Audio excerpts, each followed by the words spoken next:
that's what literally changed my life here at Family First Life. Was really understanding the importance of stacking the deck in my favor.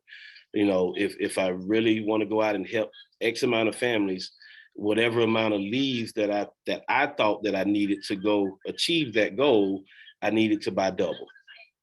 I'm like, what's the dream of? What's the hope in? What's the doubt for? Live to no end. This is living. The life I've been given's a gift. If I'm a living, I'm a live it to death. So what's the dream of? What's the hope in? What's the doubt for? And live to no end. This is living. The life I've been given's a gift. If I'm a living, I'm a live it to death. Yeah.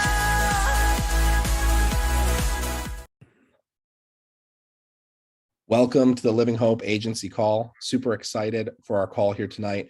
As you guys know, we're in the middle of a training series, The Road to Hall of Fame. And this is episode 3 with one of my great friends, Mr. Brandon Kitchings. And he is the owner and operator of FFL Marathon. He's a phenomenal producer who was in the field for a long time and recently switched 100% to telesales. And I know that he doesn't have any regrets whatsoever. So I'm excited to have Brandon on here. So Brandon, did you make it on the call, man? Yes, sir. I'm here. What's going on? Hey, man, looking good. You got the red jacket and everything in the background. Oh man, yeah, got her hanging up. Got to make sure keep it on my mind at all times.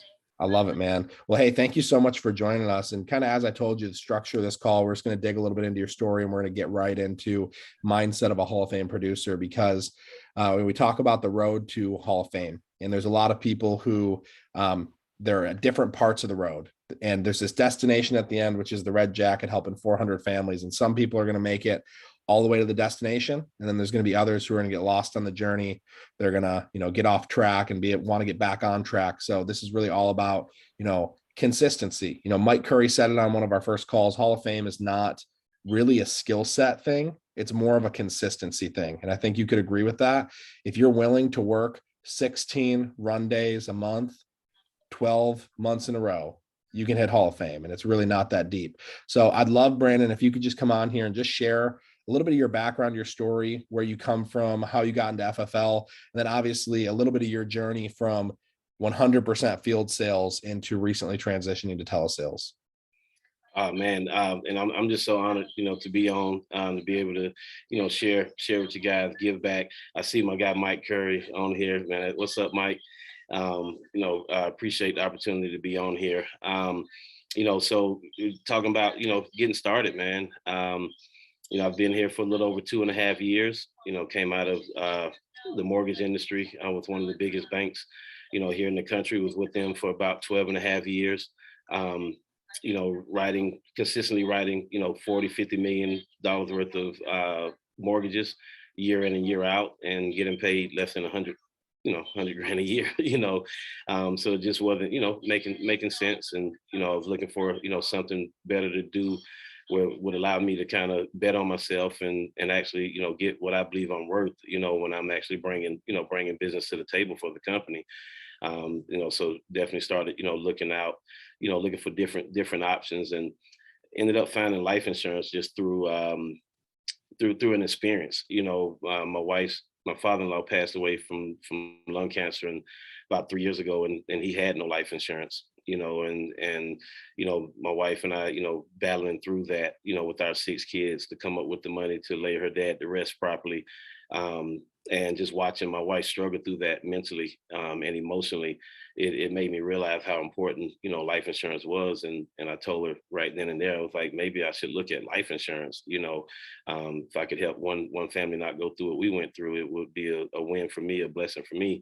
And with that, I started, putting out my resume, looking at life insurance opportunities, and kind of got hit up, by a couple other companies, that think they're our competitors, at first, and me not knowing anything, that their stuff actually sounded good at first, 60 to 110. I was like, wow, that sounds great. Until I actually, reached out to a friend of mine that had some, he had a little bit more information, on life insurance companies and this thing before. So I reached out to him just to see, was I kind of going down the right path? And he was like, man, if you're looking to get into life insurance, you need to look at FFL. And I was like, NFL? He's like, no, FFL. And it was like, I was like, oh, okay. He was like, what are they about? And he sent me a quick video. He was like, man, check this video out, and let me know what you think. So I took a look at the video, and probably like a lot of you, first time I, saw that video, I couldn't believe that it was true, right? I was like, nah, there's no way that's not true. No company is treating people like that.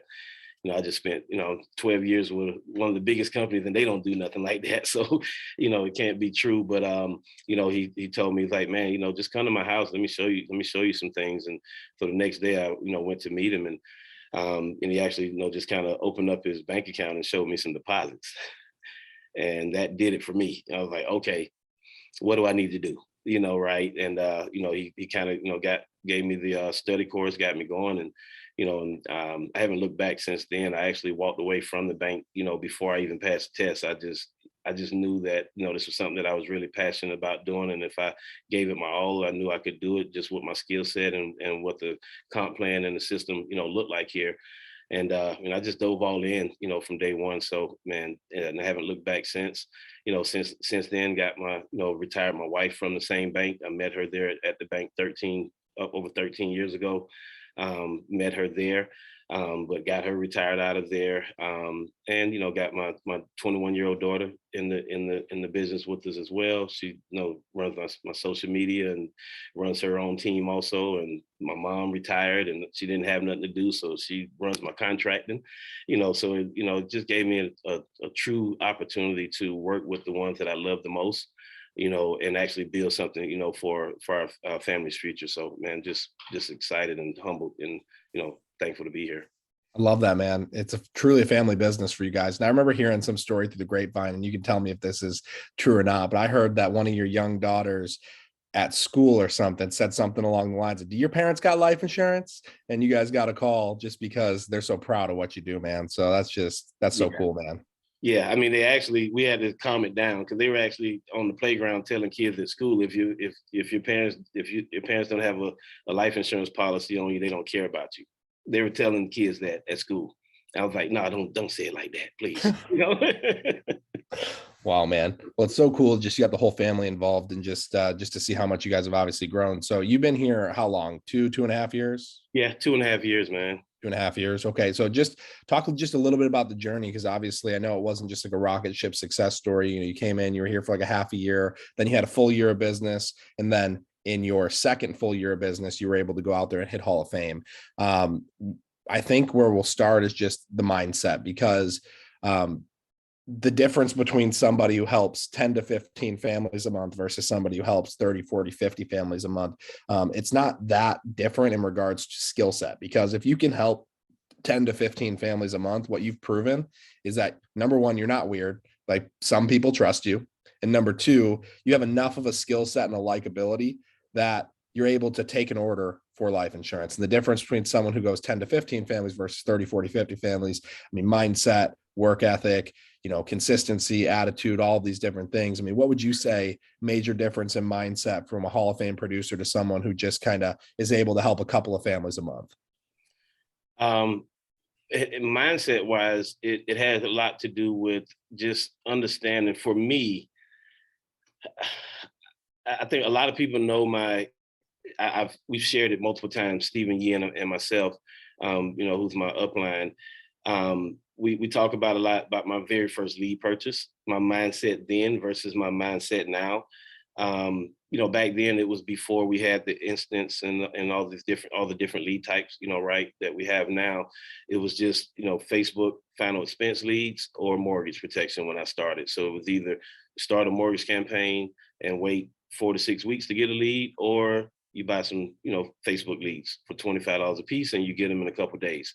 So the decision was very simple at that time to just start with Facebook final expense leads. And Stephen told me, out of the gates, like, whatever you do, don't buy 20 leads. That was his exact words to me before I made my first lead purchase. He's like, your skill set, where you're at right now, just coming in, your skill set is not where my skill set is, Brandon. Yes, I could probably, purchase 20 leads and go out and help some families and get to the premium that I need. But you just coming in the door, with your skill set, you're going to need more shots at the basket. And he always just broke things down, in terms of sports. We're big basketball fans. And so he was like, hey, Kobe is your guy, right? You need more shots. Kobe didn't take 10 shots to score his 30. He took 30 shots to score is 30, right? And so you need more shots at the basket, to get to your numbers. And it made sense when he told me, but again, just my mindset at that time, I was still in that mindset of trying to spend as little as I could to make as much as I could. And that was absolutely the wrong mindset, coming in. So I got off the phone with Stephen that first night, and he told me, don't buy 20 leads, whatever you do. I got off the phone with Stephen, and I bought 20 leads. Right. And I remember the next dial day, I dialed them. I think I booked like 3 appointments, went out to run the appointments. I sat with like one family, didn't help them, and I called Stephen back after the run day and told him, like, man, I didn't help nobody. He was like, well, how many leads did you get? And I was like, I got 20. He started laughing at me. I'm like, what do I do now? He's like, go buy the 40 like I told you the first time. And I'm like, well, man, that's, X amount of dollars. He's like, you should have did it the first time, like I told you. So following his instructions, that second time I went and got my 40 leads, got back to the next dial day, ended up booking 13 appointments, and went out and helped 7 of the families, that next 2 run days. And it just really, it changed my perspective, but it didn't, because I still was kind of flirting with that. How little can I spend, to make as much? And I was stuck in that phase for about the first 7 months. Like, it took me 8 months to help 20 families in a month, and because I was still stuck in that phase of trying to spend as little, to make as much. And it was until I, went to conference 2020, because I missed the one in 19. But when I got to conference in 2020 and got around other top producers like Steve Giordano, that was his first year. And Jonathan Porcina, who was the #1 producer at that time, and just listening to those guys talk about stacking the deck in your favor. That's what literally changed my life here at Family First Life. Was really understanding the importance of stacking the deck in my favor. If I really want to go out and help X amount of families, whatever amount of leads that I thought that I needed to go achieve that goal, I needed to buy double. And once that clicked into my head, that truly, changed my life. I think I helped like 17 families in January of 2020. And in February of 2020, I helped 33 families. Right. So it literally switched overnight. Once I came from conference with the right mindset and really getting the right lead flow, it just flipped overnight. And I never looked back, from 33 families, it was pretty much 30 families a bust every month from that day forward. That's awesome, man. And it's like they say, like, the mind once expanded, it can't go back. So it's right. like you can never go back to that mindset. Right now, you're at a point where, your skill set is a million times greater than what it was when you first started, but you still wouldn't buy 20 leads. No. Never, because you understand the numbers and you're still going to have people that tell you, hey, pound sand, hey, I didn't fill it out, the whole deal. But you understand numbers are my favor. I'm going to get X amount of appointments. I'm going to help X amount of families. So, nothing's really changed there except for the mindset around, I'm going to spend money into my business to make money. And I think that's something that a lot of people struggle with. Hall of Fame producers, when that switch goes off for them, the light bulb turns on, they realize, okay, I've learned a skill set here where I can literally, if I'm willing to actually learn this skill set, I can make money at will. I can choose when I want to make money, and the amount of money that I want to make is determined based on the number of families that I serve. And the number of families I serve, it's honestly just like a mathematical equation, and everybody's equation is different. Everybody's equation looks a little bit different because everyone's closing ratio, booking ratio, number of people who answer the phone, it's all different. But you do that over a long period of time, and, a ratio starts to appear. You start to figure out what are the averages, and you say, hey, when I get, 200 leads a week, I know that I can book X amount of appointments, 30, 40 appointments. And I know if I sit with 30, 40 appointments, I'll close X amount of appointments.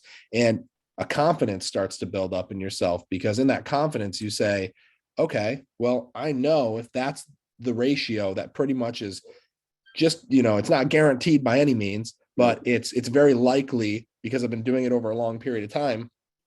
You could literally take everything from me right now, drain my bank account except for enough for my next lead purchase, and tell me my mortgage is due in 5 days. And I have enough confidence, and I know you have enough confidence in your skill set that you build it all back again. And you do it off that one lead purchase. You wouldn't even need to throw any outside money into it. You'd figure out how to squeeze that, door knock it, do whatever you had to do because you have confidence in the skill set that you built. And I think that's really the mindset of a Hall of Fame producer, is they know that they can take that lead purchase and they can turn it into something. They can go help families.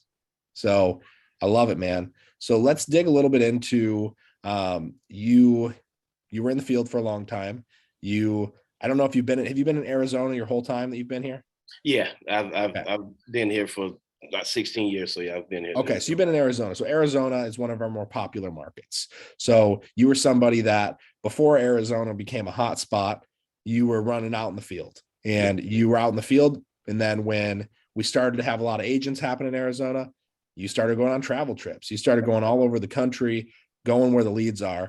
And then most recently, you jumped into telesales, which has been revolutionary for your business. But I'd love to kind of just hear just what was that, switch. If somebody who's maybe in an area where they have leads versus somebody who doesn't have leads, who wants to go on a travel trip, wants to go telesales, just what's your kind of perspective on everything, and, what's the value of a travel trip, and, just talk maybe how you kind of started to transition into telesales. Yeah. So, Arizona, definitely, I know it was a tough cookie, man. We have so many top producers here, where, and if you look in the CRM, a lot of times it's very, a lot of times it's bare, here, so when I first started traveling, it was of the mind state, that I needed to, continue to produce at a high level, help a high number of families. And I couldn't get the lead flow here in Arizona that I needed to take it to the next level of where I wanted to go with the business.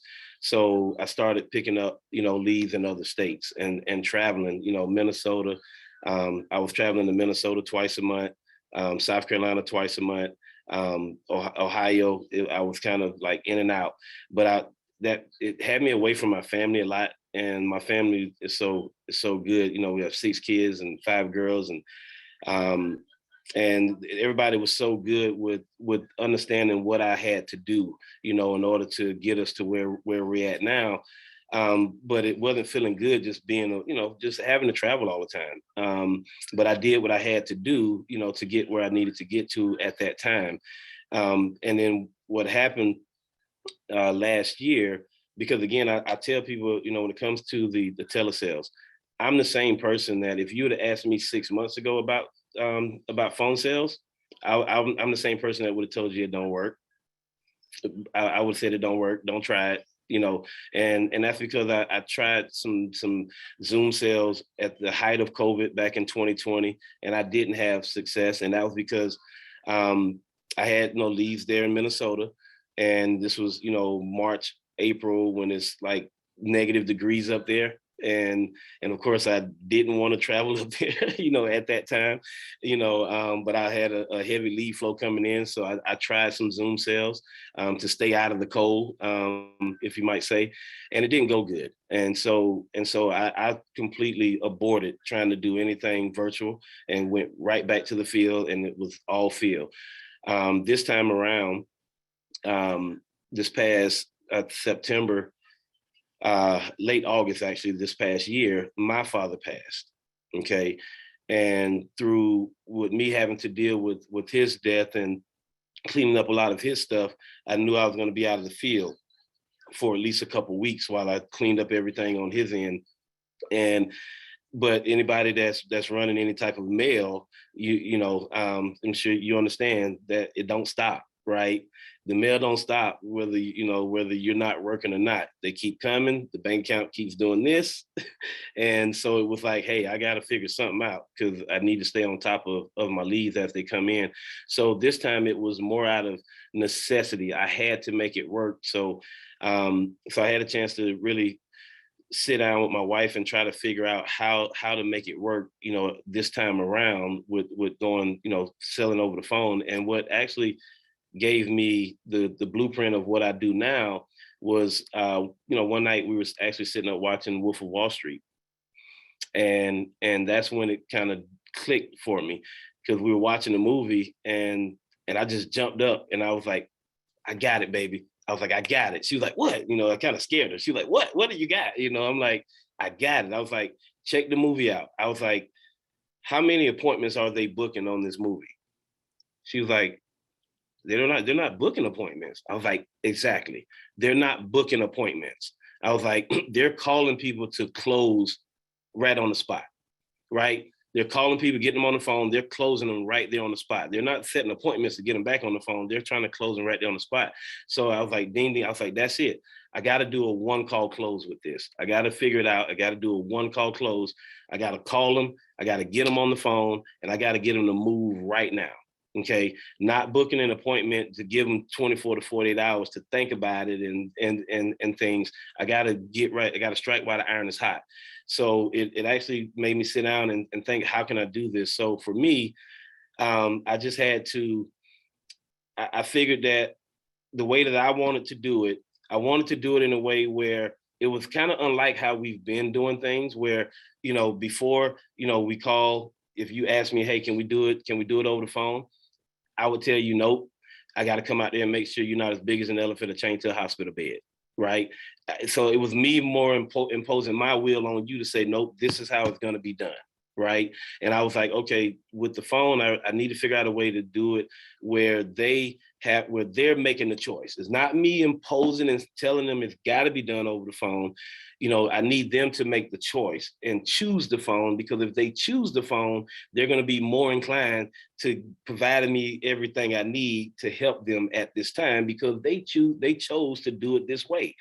And so with that said, you know, I made my script up in a way where, you know, when I call, you know, and if you don't mind, if you want to jump into it real quick. Please, let's go right to it. Just keep rolling. I'd love to hear the script. You know, if we kind of jump into it, Yeah. but I needed to do it in a way where you choose it, and then it would kind of flow a little bit better if I let you choose it. So if we did it real quick, ring ring.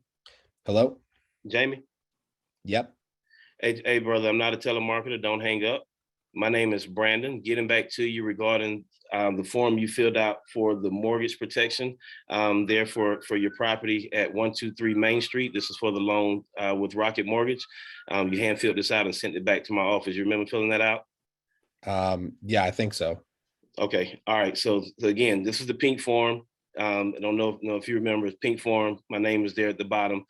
Showing here, I have a date of birth for you as 7/1/63, and I'm showing your spouse here as well as 6/29/81. Is that correct? Yeah, that's right. Okay.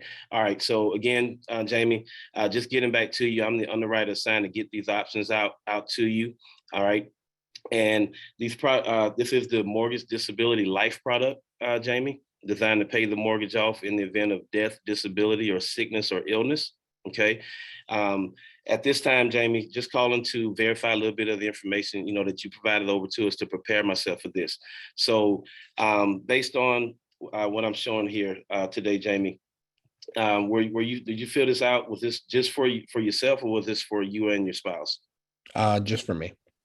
Just for you. Okay. All right. So I take it, are you the breadwinner in the home? Because I do see your spouse on the loan as well. Are you the breadwinner? Yeah. My wife stays home. Your wife stays home. Okay. So that makes sense. So you want to make sure we protect your queen, right?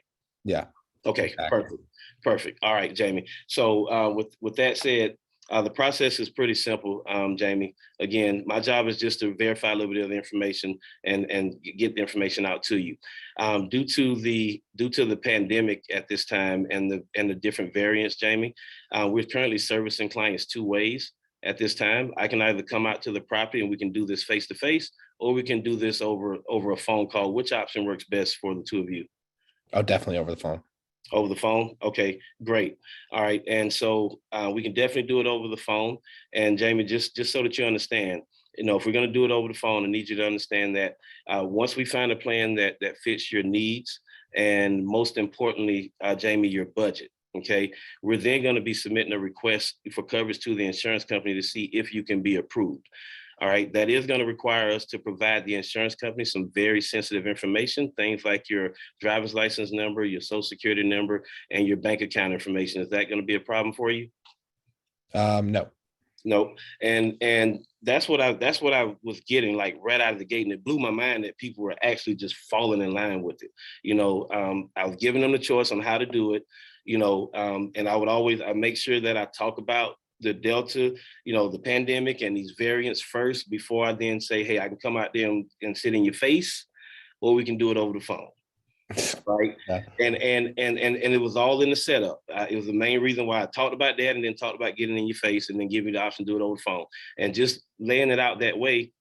At first, when I started, I was given 3 options. Really, I was saying phone, Zoom. In-home, phone, or Zoom. No one ever chose Zoom. For the first 2 months that I did it, no one ever chose Zoom. So I actually took Zoom out. It's not an option anymore. I just have the in-home or the phone option, because I learned that nobody ever chose Zoom. Okay, so I took it out as an option. But then I also wanted to make sure that you understand exactly how this process is going to go if we're going to do it over the phone. Because the last thing I want to do is spend time with you on the phone for you to then act like you don't want to give me information that I need to actually help you at this time, which is part of my in-home presentation, because I struggled a lot early in the beginning on getting people to give me the bank account information, even in the home, that I started addressing the elephant in the room very early in the appointment. So I learned that also on the phone. The first 5 minutes that I'm on the phone with you, I'm addressing the elephant in the room in terms of what this process is going to look like. So if you do have an objection to any of this, giving me the banking information, giving me the Social Security number, let's address that objection right now. Okay. Uh-huh. Before we get into anything. And very rarely will I have someone, when I say that, they'll say, I don't know about giving you my personal information, with all these scams and things going on. And then I just calmly just say, hey, brother, I understand where you're coming from. But remember, that's why they give the option for me to come out there and go face to face with you as well. All right. But let me help you understand the process, this process over the phone. Before I ask you for any of that very sensitive information, Jamie, I am obligated to send you a picture of my ID and my state license. Okay. And then you can take that and go to the South Carolina Department of Insurance website, and you can verify that I am exactly who I'm supposed to be. And the 3 or 4 times that I had to employ that, each one of them was like, if that's the case, we can just do it over the phone. Yep. 100%. It's Yeah. like sometimes there's objections that you don't really even need to have some long-winded response for. It's just, all right, let me just slow down real quick, Brandon, and just make sure you actually understand what's about to happen next. Let me just more slowly explain the process. And it's like sometimes just more slowly explaining what's going to happen next, and here's what we're going to do. And then offering them a simple confidence of, hey, you're going to get my driver's license, my, state license, etc. I had an appointment, just 2 days ago. It was in the home, and the guy goes, I really, really don't like giving out my social and my banking info. So I pulled out my wallet and I slapped my ID on the table, and I said, I want you to take your phone out and take a picture of that. And I said, if you want to take a picture of my debit card right now, go for it. Yep. And then he just goes, okay, my social is blah, blah, blah, blah, blah. And I was just like, it's just, I got nothing to hide. I'm going to call the state insurance department. I'm exactly who I say I am. Correct. And what I've realized over the phone is people just don't want to be taken advantage of. That's it. They do not want to be taken. Can you blame them? Right.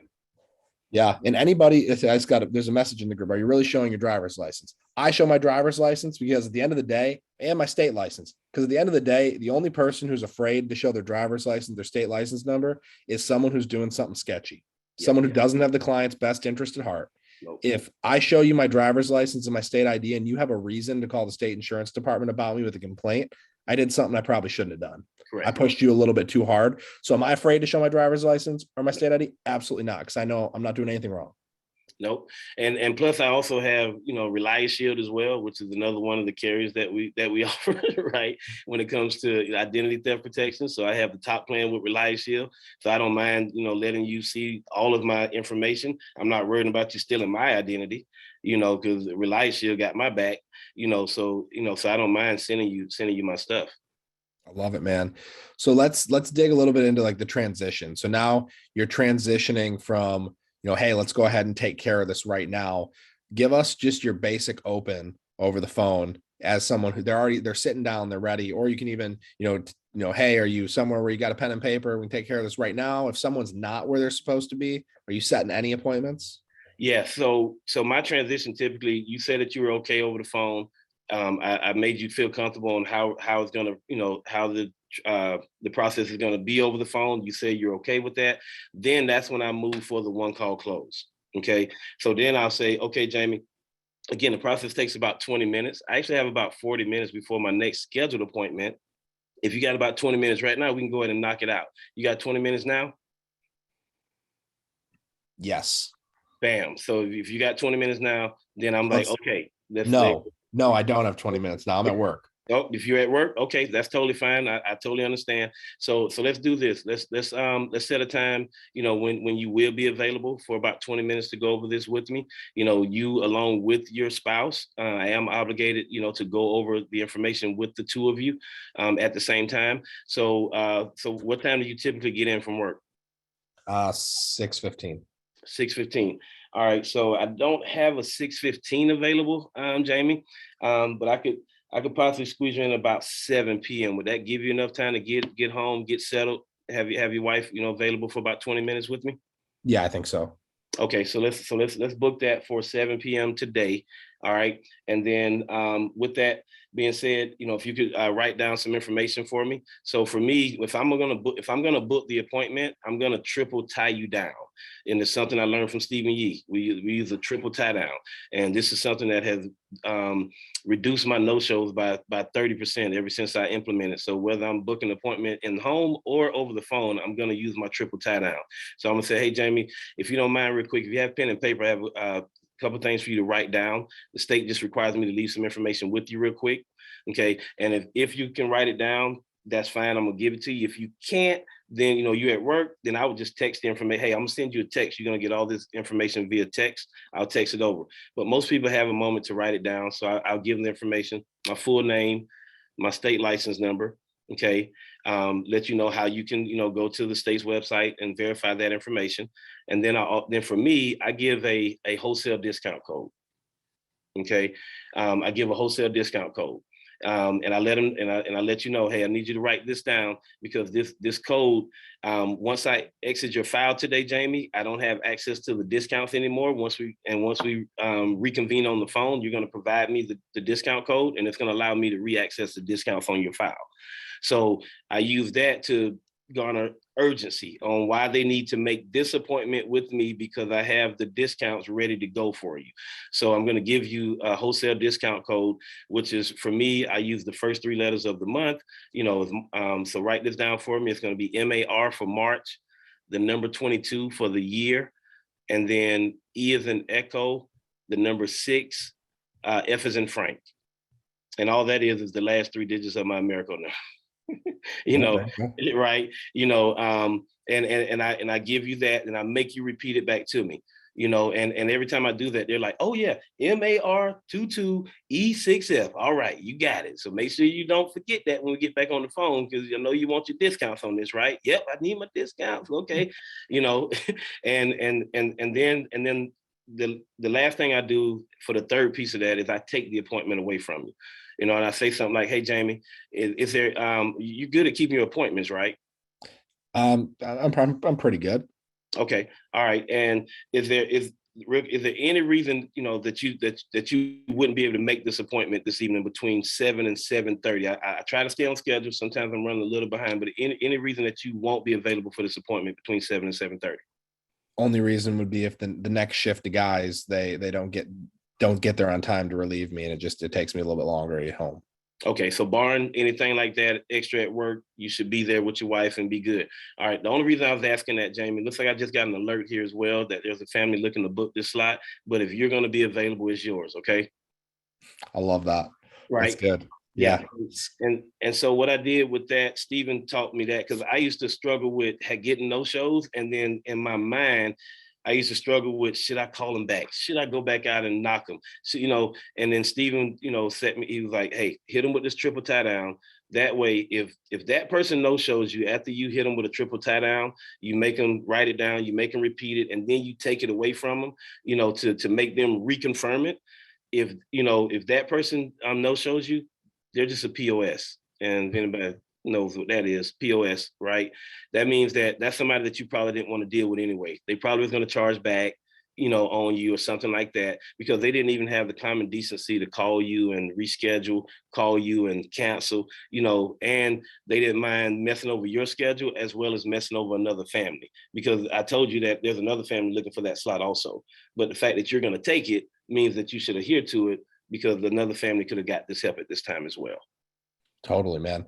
That's great. I'm getting text messages, people in the messenger here loving the triple tie down. I'd never heard that before. So I'm happy that I heard that. That's something I definitely want to go ahead and implement even into some of my in-home booking. I mean, I think it can help regardless of what you're doing, guys. So that's phenomenal, especially if you struggle with no shows and you want to book better appointments, tying it down is everything. So I love that, man. So last part, and then we're going to dig into a quick Q&A. So if you guys are on here right now, definitely think of some questions, post them in the chat, and we'll get to those here shortly. But any, whether it's in-home, telesales, just any presentation tips when it comes to maintaining control, what would you say? Over the phone, man, over the phone, people's attention span over the phone is very short. So if you try to go into that phone appointment, that phone presentation, and you try to do a standard in-home presentation over the phone, your odds of closing starts to drop. Okay, really, you got about 30 minutes. You got about a 30-minute window of having their full attention. Okay, over the phone. It's different than you sitting in the house where you can command that attention versus over the phone. It's easy for the attention to start screwing away. So over the phone, I'm very direct. I'm very to the point. I like to use what I like to call a Cliff Notes version of the appointment over the phone. It's not a full appointment as what I would run in the home. If any of you ever read Shakespeare and things like that, I never read the whole thing. I've always just got the Cliff Notes, right? So that's what I try to do with my phone appointment, and I try to be very direct about certain things over the phone, and I try to keep in line with, since I started the phone call with allowing you to choose things. I let you choose how we were going to do the appointment. I also let you choose when we were going to do the appointment. I try to keep in line with that doing the phone appointment as well, where I kind of let you choose things. Even when it comes down to showing my options over the phone, it's totally different than in the home. In the home, once I figure out what you qualify for, I just flip my paper over, start writing my 3 options down, kind of have my paper so you can't really see, or, what I'm saying? Because I hate how you just be looking at me when I'm writing, and then I just flip the paper over and say, hey, Jamie, based on everything we covered today, put some great benefits in place for you and your family. Which one of these benefits do you believe your wife deserves? Okay, that's how I would present that, in the home. I'm gonna put you right on the spot as the man of the house and as a husband. I'm gonna make you choose which one of these options your wife deserves today. Right, that's how I do it in the home.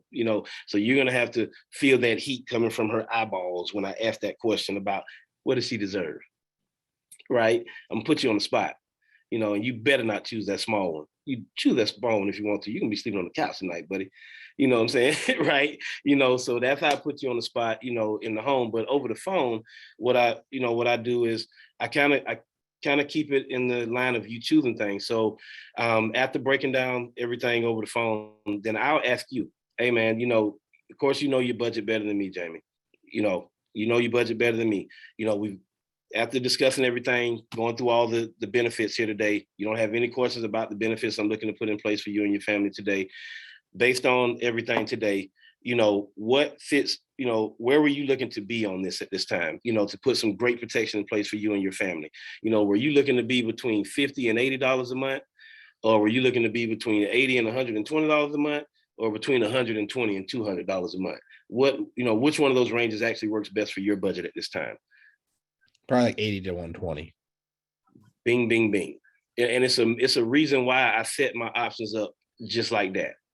Because over the phone, for me, I kind of understand that over the phone, we are gonna give up a little premium over the phone, right? Versus being in the home, I can push on you a little bit more and get you maybe to the 200 range and still make you feel comfortable with keeping it, just based on how I'm going to set everything up in the house.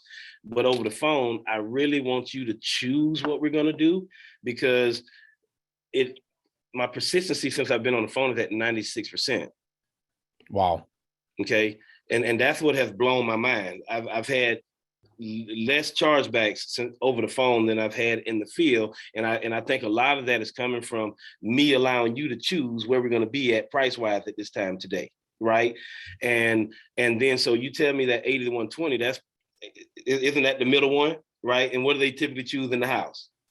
The middle one. You put out 3 options, everybody feels comfortable in the middle. So I give you the 3 options, and now you feel comfortable in the middle, 80 to 120. So I said, great. So now I can go ahead and start pulling, start running my quotes. Now all I'm gonna do is I'm gonna come back and say, based on, where you want it to be at this time with the coverage today, Jamie, looks like we can get $175,000 of coverage on this plan. And it's at 126.32. I know that's a little bit over the range of where you want it to be, Jamie, but is that extra, that additional $6.32, is that something that's bearable for you? Is that okay? I think I might want to be a little bit lower. Okay, and people would tell you that's what I love. So me going out over it is my only way to try to push you a little bit over the phone. Uh-huh. Right. What if somebody's like, man, I thought I would get a lot more coverage for that? Well, if we remove some of these benefits, Jamie, because remember, this is the full coverage plan, right? We got death benefit, we got living benefits, and we're getting our cash back at the end. So if we're getting full coverage, of course, you don't expect to get full coverage car insurance for liability prices, do you? No, that's okay. I guess that's fair. Right. Yeah, that's fair, right? So if we remove some of the benefits, yes, we can get more coverage. But you said that you like the living benefits, right? And the fact that you got sick, you can't work, this house could be paid off for you and your spouse while you're still living. You said you like that, right? Yes. Okay. And then the fact of getting your money back 5 years early, because remember, we're setting this thing up. You have a 30-year mortgage. We're setting it up on a 25-year term. So that way, when you get your money back 5 years early, you're going to pay this thing off and save about $27,000 of interest on the mortgage. You said you like that option as well, right? Yeah. Okay. So if we like the full coverage option, brother, this is where we're going to be, to put all the benefits in place at this time. Okay. Got it. Make sense? Yep.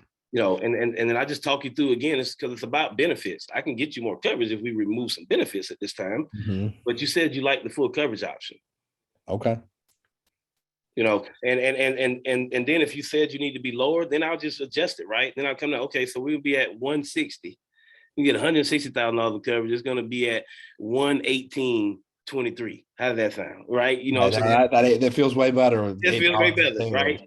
Yeah. But what I find is most people, when I hit you $4 or $6 over the price range, you love your family.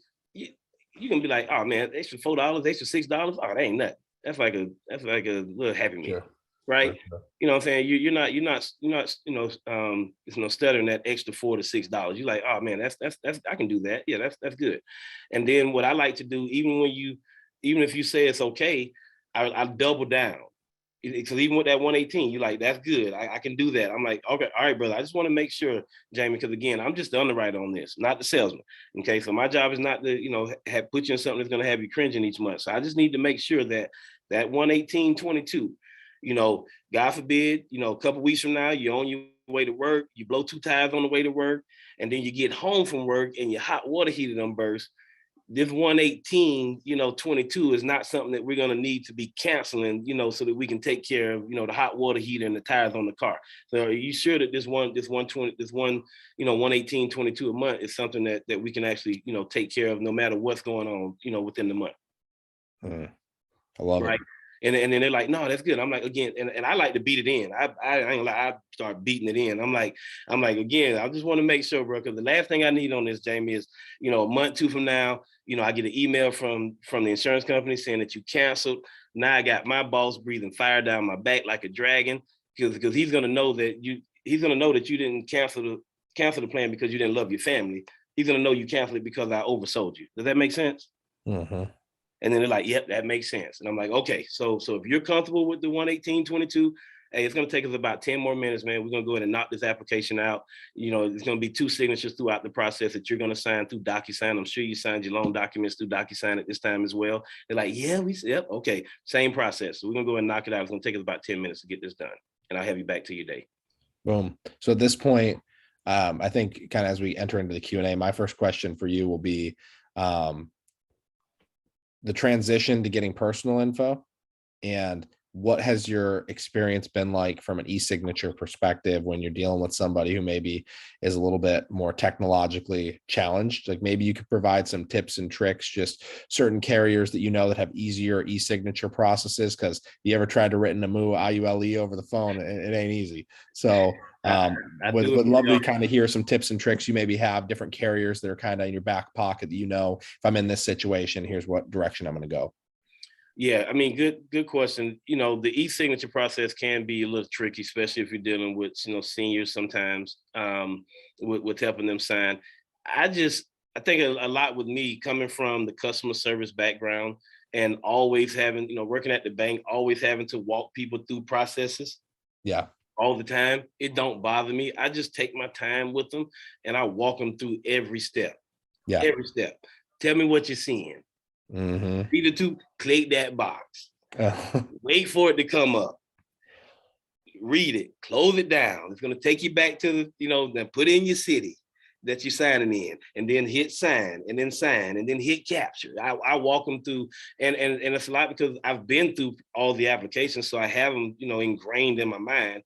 I can close my eyes and just walk through every signature process, so that definitely helps. But in terms of just making it easier for yourself, when I'm doing, senior mortgage, if I'm doing some, final expense or some life insurance and I'm working with a senior, I'm always going to, lean more Aetna CVS when it comes to final expense, right? Because I can just do the, signature, the security question signature, right? That and good thing Americo is there now with the text message, so that's making it a lot simpler there, with Eagle Premier. But I even heard they're coming out with HMS text signature here, hopefully this year, which is going to be incredible for telesales.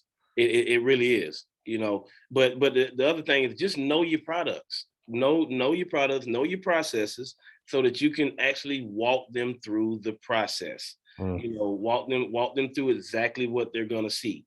And if you just take your time and do that, yes, it might take you an extra 5 minutes to walk them through that. But I was just always raised, love the one you with. You know what I'm saying? So I spend all the time in the world with serious people. When I get a serious client on the phone that's serious about protecting their family and serious about getting this done today, I spend all the time, that I can with them. If they're good, I spend all the time, but once I figure out that you're BSing and you're playing and you're not serious, I get you off my phone real fast. I get you up out of here, because all you're doing is holding me up from, getting with the next family that is serious about getting help today. But like I said, just take your time with them and just make sure you walk them through, and people are going to, appreciate that. And what's been so crazy for me about the phone sales, I'm actually getting more referrals from my phone sales than I ever got in the house. That's one thing that's kind of blowing my mind at this time as well. Wow, that's incredible, man. Well, dude, a couple questions and we'll get you off of here. Looks like from Tanika, for the in-home, we talk about 30 appointments a week. How many appointments or presentations do you aim for over the phone to reach your Hall of Fame goals? 45. 45. I'm currently running 40 to 45 appointments, a week, to get to my 10, 15, 20. I think I submitted 19 last week. And that was actually on a 35 appointment week, and I only closed like 7 of them. So I'm only closing at like 30%. But again, it's back to the Easton pattern, right? Easton closes at 30% as well. He just runs, he runs the 40, 45 appointments a week. And so that's the same thing I'm doing over the phone. If you're gonna do it over the phone, you need the additional appointments to make up for no shows or people saying that they want to think about it. I do get think about it. Even nothing is bulletproof. Even when I put them through the gauntlet up front on what it's going to be like, they still get through, they still get through. And then at the end say they want to think about it. And it's not a lot that I can do. I don't try to get nasty with them or anything like that. If they tell me they want to think about it, at the end, that's never been my MO. I just take the approach of just educating them. If they say they want to think about it, I educate them on how that decision can affect them and their family by thinking about it at this time. How the rate could possibly change by the next time we speak, how you could possibly not qualify the next time we speak. So I just make sure I educate them on how the decision to think about it, could affect them and their family. And if they could legitimately still say that they want to think about it, okay, hey, give me a call back, whenever you're ready to move forward. I'm here to help. And that has worked great for me as well, because occasionally almost once a week or once every other week, I do get a call back from someone that I spoke to 2 weeks ago, a month ago.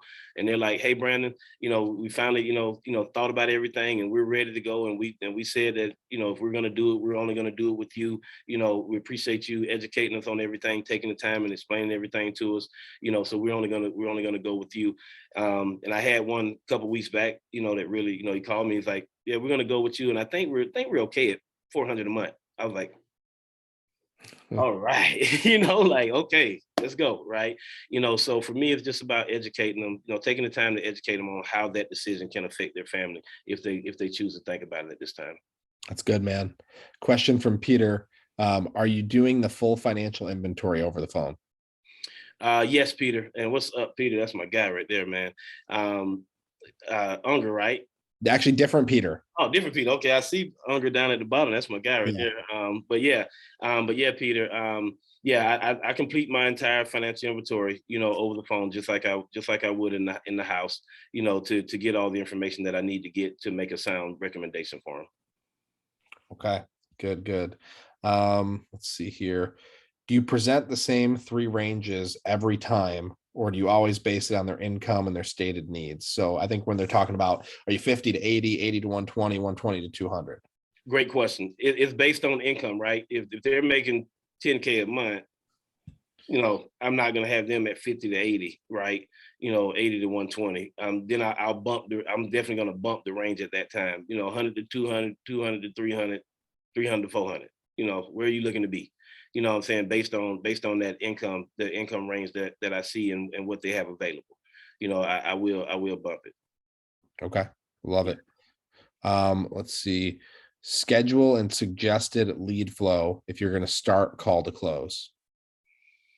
Schedule is 7:30 a.m.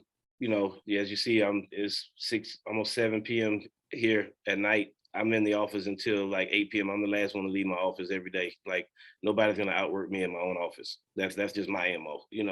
I'm in first, I'm out last, and I'm staying until the last person is here. It's just me. I'm not gonna let you outwork me. I'm not gonna let you even think in your mind you outworking me. That's my mama mentality. Kobe Bryant. Let's outwork everybody. Around us. So that's, for me, that's it. And then lead type, lead flow, whatever leads you can get your hands on. There are no specific leads for telesales. Every lead that we have access to can be turned into a telesale, whether it's an internet lead, a final expense lead, a mortgage protection lead. Every lead that we have available to us can be turned into a telesale. I love it. All right, last couple. What do you do if you're nervous to start dialing? If you're nervous to start dialing, you can say what you want. You don't got to be politically correct here either. Right. I mean, it's been a while since I've been there, right? Sure. But I do remember those days. You just gotta get over it. You just gotta think about the worst. That's what kind of got me over the days that I was nervous in the beginning about dialing. I thought about, because remember, I quit my job to do this. So it was either I don't dial and I let my family down and I go back to the bank, or I dial and get over my nervousness by just going through it and getting better, because you just have to understand it's no different than anything that you've ever done in life.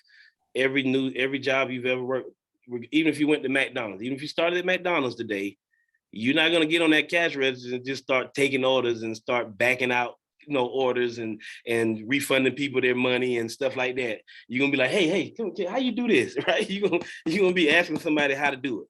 It doesn't matter, so you just got to keep in mind, it's just like any new job that you've ever started. You're not going to be good right away, or you're not going to know everything right away, but you got to go through the activities, in order to get better at it and get the repetition to get better at it. So again, for me, I'm always going to think about what's the worst that can happen if I don't dial. And if I do dial, what could possibly happen. So if I don't dial, I'm gonna let my family down. We're not gonna make any money. I'm gonna be back in the bank, in the rat race. Or if I dial, I could possibly, get this thing right and continue to push my family to new heights that we've never seen before financially. So if you just put those things and weigh those things out, that should help you, get past the nervousness and just get in there. It's just like if anybody plays sports, before every game I used to get butterflies. Before every game I got butterflies until I took the first hit. Once I took the first hit, it's like, oh, there we go. Let's go. Hey, bro, still to this day, before I get on these calls, before I speak on stage, I don't care how many times I've done it, I still get nervous. Doesn't even matter. I'm sitting here with the camera off before 5 o'clock hits, and I'm like, okay, here we go. And then as soon as I start talking, I'm fine. And I heard this analogy. It's like, or it wasn't even an analogy. It was a study that was done on a guy who they put a heart rate monitor on, who was going skydiving for the first time. And the whole way up, the dude's heart rate is going crazy. And as soon as he drops out of the plane and gets into free fall, his heart rate goes to resting heart rate. So it's just like, you got to jump. You just got to get out there. And it's like that nervousness, that anxiousness. It's just excitement being disguised as, a negative feeling. Correct. And plenty of times you and I have been backstage at events, right? And we're back there kind of pumping each other up, like, hey, let's go, bro. Like, you got it, and here we are as top producers that's just, about to go on stage and speak in front of a large crowd. And we're back there trying to pump ourselves up, right? Nervous. And I'm, but as soon as I get out there and get that first word out, hey, then I'm just coasting from there. But it's just about how you let it build up for yourself. Yep. Okay, man. So last question, back to the beginning, we talked about the road to Hall of Fame. There's going to be some people who are going to make it all the way to the destination. There's going to be some people who they fall off and they veer off the road and crash on the side, and they're not going to make it. What is your advice, your final advice to someone who says, I'm going to make it to that destination, whether I have 4 flat tires or I got to walk all the way there? What's your advice to someone who just says, no matter what, I'm gonna make it to that destination, the Hall of Fame? There's 3 things that's gonna help you achieve anything you set out to achieve, whether it's Hall of Fame or whether it's just becoming, protecting 20 families a month, whatever you're setting out to achieve. There's 3 things that's gonna help make sure that you do what you're saying that you're gonna do. And these are the 3 things that I contribute to me, saying that I was going to hit Hall of Fame before the year started last year and actually following through with it. And it was, the first thing is the commitment. The second thing is sacrifice. And the third thing is discipline. Okay. And you talk about the commitment, actually making the commitment to yourself, to your family, to your coach, your mentor, your upline, that this is what I'm going to do. So first of all, you got to commit to it. You got to believe it. If you're ever going to achieve it, you got to believe it first. So you got to commit to it, that this is what I'm going to do. Right. And then you got to figure out what sacrifices do I need to make. Everybody have their own different things that sacrifices that you need to make in order to fulfill goals that you set out for yourself. Everybody's sacrifices are different. So you need to figure out what sacrifices do I need to make in order to help me fulfill the commitment that I'm setting forth at this time. Okay. And those sacrifices may get challenged throughout the year. Those sacrifices may change throughout the year. For me, I found myself in September where I had to make another sacrifice in order to hit Hall of Fame. Okay. I found myself in September, almost 3 months out from the year being over, and I was 40 families off the pace of hitting Hall of Fame. I was 40 families off pace. So I had to make another sacrifice at that time in order to make sure that guarantee that I could have the chance to go fulfill the deal of hitting the Hall of Fame. So for me, it was me cutting off my dreads. Okay, I cut my dreads off in September, and what that was I started looking at my business, and I needed to make up the difference of those 40 families that I needed to help, that I was off pace. And I looked at my business to see where can I get more time back into my business. And what I found was, you know, when it comes to my dreads and my hairstyle that I was wearing for the previous 2 years, 3 years, you know, I was getting my hair cut twice a week so I can keep it looking fresh and everything. And then I would get my dreads retwisted once a month.